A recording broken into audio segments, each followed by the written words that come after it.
Faleminderit kryetare. Në fakt kjo është një seancë e veçantë për shkak se vjen një ditë mbas shpalljes së listave zyrtare të kandidatëve për deputet. Kemi 2 skuadra të hedhura në kampe, pavarësisht se ka edhe skuadra tjera të vogla që tentojnë, por 2 janë skuadrat që bëjnë lojën politike dhe që luftojnë realisht për 71 mandate, është Partia Socialiste dhe Aleanca për Shqipërinë Madhështore. Ajo që ne pamë është që Partia Socialiste, përveç se si në traditën më të mirë të saj kishin ngrënë kokat e bijve të vetë, kishte vënë disa njerëz që nuk përfaqësojnë asgjë, disa të rinj që janë më të vjetër se të vjetrit në politikë për nga retorika politike dhe për nga lavdet heroike që i bëjnë udhëheqësit legjendar Edi Rama, e disa biznesmen të tjerë me idenë që do t'i duhen për të mbushur disa xhepa lart e poshtë për të marrë disa vota. Ndoshta nëpërmjet formës së bamirësisë që përdorin, duke përdorur dhe keq përdorur në fakt edhe muajin e shenjtë të Ramazanit. Nga ana tjetër kishit një listë dhe shqiptarët kanë një listë të Partisë Demokratike dhe Aleancës për Shqipërinë Madhështore.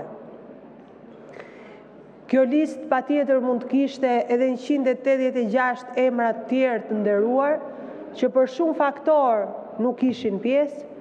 por aman të 186 emrat vinë si rezultati kontributit në Partinë Demokratike, vinë si rezultati një pune të shkëlqyer në jetën e tyre profesionale,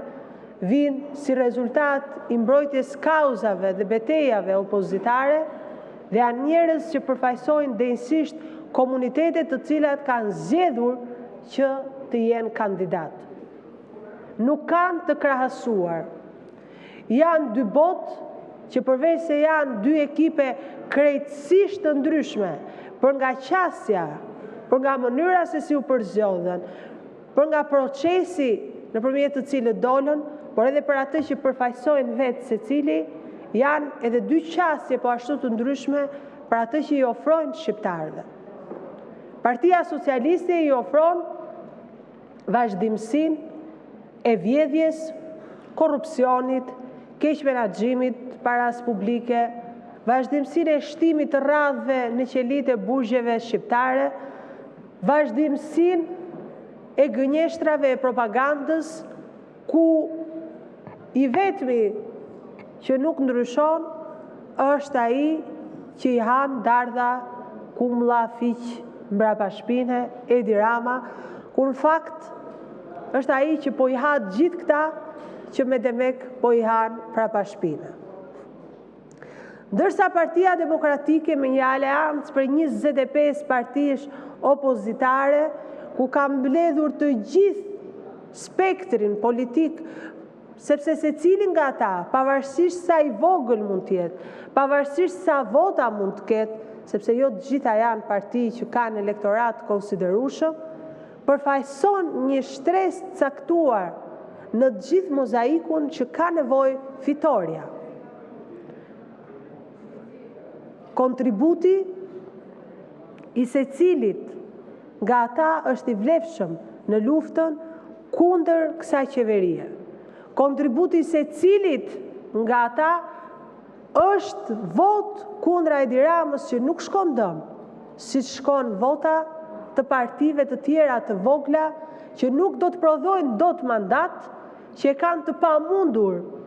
në qarqet e Shqipërisë, por edhe në Tiranë se si janë listat, por vetëm heqin vota për të çuar ujin në mullirin e madh të Partisë Socialiste. Kështu që duhen përgëzuar gjithë ata që zgjodhen, që ndronin ballë për ballë Edi Ramës, të grumbullonin votat të gjitha në një drejtim, në drejtimin e ndryshimit.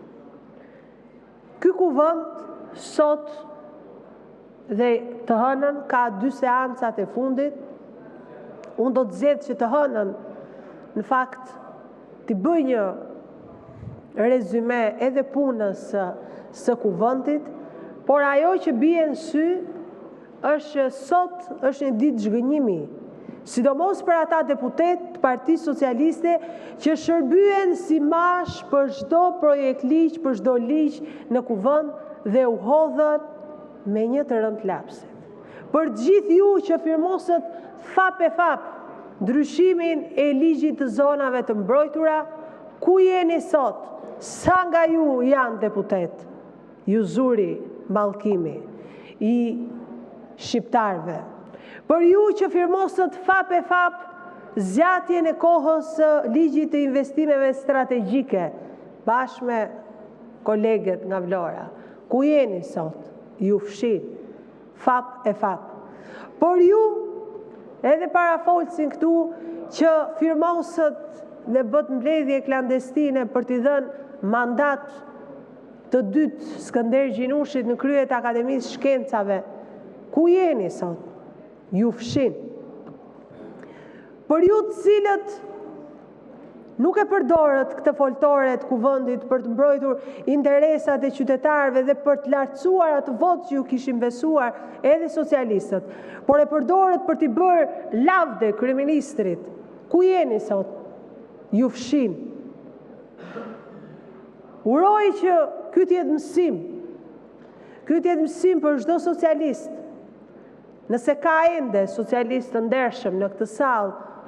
që të paktën deri në shtator,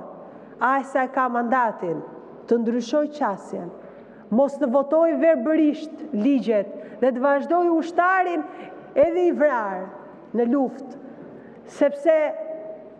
nuk ja u di njeri përkundrazi, vetëm sa turpëroni veten elektoratin që ju ka votuar dhe shqiptarët që ju shikojnë dhe ju ndjekin dhe ndoshta disa prej tyre dhe realisht ju kanë besuar. Ata që përdoren janë të parët që hidhen. Dhe këtë e tregoi fare mirë Partia Socialiste. Ndaj ngriunin lartësinë e detyrës në këto muaj të fundit të parlamentit, përqafoni ndryshimin, përqafoni qytetarët, votoni kundra ligjeve me porosi, paralizoni këtë qeverisje që ka paralizuar jetën e çdo shqiptari dhe hajde të bëjmë ndryshimin e madh për gjithë shqiptarët në 11 maj të këtij viti. Ne kemi mundësinë që t'i tregojmë shqiptarëve që Shqipëria ka njerëz patriot, ka njerëz që e duan Shqipërinë më shumë se sa partinë. Ne kemi mundësinë që sot shqiptarëve me një program dinjitoz që ofron një paketë dhëmshurie, ku nuk do të ketë shqiptar me pagë nën 200 euro sa është minimumi jetik, ku nuk do të ketë mësues që nuk do të përfitojnë nga dyfishimi i rrogave, kur nuk do të ketë student në kushtet mbijetesës, por të gjithë do të kenë kartë e shpenzimeve dhe 200 euro mbështetje nga shteti, ku pensionistët nuk do të vuajnë për fundin e muajit dhe nuk do të jenë detyruar të kërkojnë ilaçet tek familjarët e tyre në diasporë, por do të kenë dinjitetin e tyre dhe do të jenë të respektuar në vendin e tyre, ku parat do të shkojnë për pensionet e tyre, ku pensionistët dhe familjet nevojë do të kenë kartën e konsumatorit për të marrë ushqimet pa TVSH dhe për të marrë rimbursimin e TVSH-s mbrapa, ku çmimi i naftës do të jetë i konkurus njësoj si vendet e tjera të rajonit dhe jo ku mbytet me taksat që merr qeveria, ku secili sipas fuqisë së tij kontribon në shoqëri, por aman shoqëria i përgjigjet të gjithëve një lloj dhe jo të privilegjuarve ndryshe dhe atyre që s'kan mundësi ndryshe. Ndaj është koha që nga ky parlament sot të gjithë bashkë të kalojmë mesazhin se ndryshimi bëhet në 11 maj, ndryshimi bëhet duke votuar Partinë Demokratike, Aleancën për Shqipërinë Madhështore, duke ndryshuar Shqipërinë, duke bërë një program i cili e transformon Shqipërinë dhe duke zgjedhur një ekip njerëzish të denj,